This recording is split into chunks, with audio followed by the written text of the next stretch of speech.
অর্থ মানুষকে কষ্ট দেয়, তাই অর্থ ব্যয় হলে বা চুরি হলে তার জন্য চিন্তা করে কোনো লাভ নেই। মন যা বলে শোন, কিন্তু আত্মবিচার ছাড়িস না, কারণ মনের মতো প্রতারক আর কেউ নেই। গর্ব করবি কিন্তু আহাম্মক হবি না, ক্রোধ করবি কিন্তু ক্রোধান্ধ হবি না। দিন দরিদ্র অসহায় মানুষের হাতে যখন যা দিবি তা আমিও পাবো, আমি গ্রহণ করব। ইচ্ছাই হোক আর অনিচ্ছাই হোক, যে সন্তান মায়ের আদেশ পালন করে ভগবান তার মঙ্গল করেন।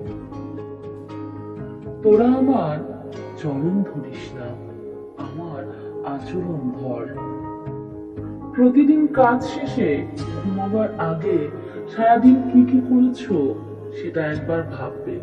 কোন কাজ ভালো করা হয়েছে আর কোন কাজ খারাপ করা হয়েছে, এইসব ভেবে খারাপ কাজ ছেড়ে দিলে তাহলে এমনিতেই মুক্তি পাওয়া যাবে।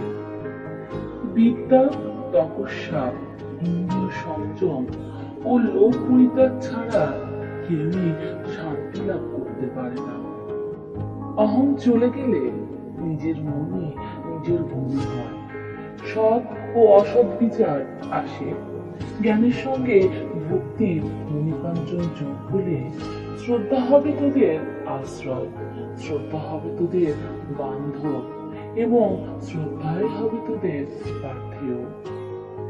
এই বিরাট সৃষ্টিতে এমন কিছুই নেই যাকে উপেক্ষা করা চলে বা ছোট ভাবা যায়। প্রতিটি সৃষ্ট বস্তু নিজের নিজের জায়গায় স্বমহিমায় বিরাজ করছে।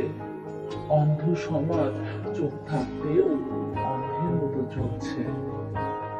যাকে পাওয়ার জন্য এত যোগ সাধনা, এত ভক্তি, তিনি কেবল মন্দিরে প্রতিষ্ঠিত বিগ্রহের মধ্যেই নয়, শুধু মহাপুরুষের মধ্যেই নয়, তিনি আছেন সবার মধ্যে।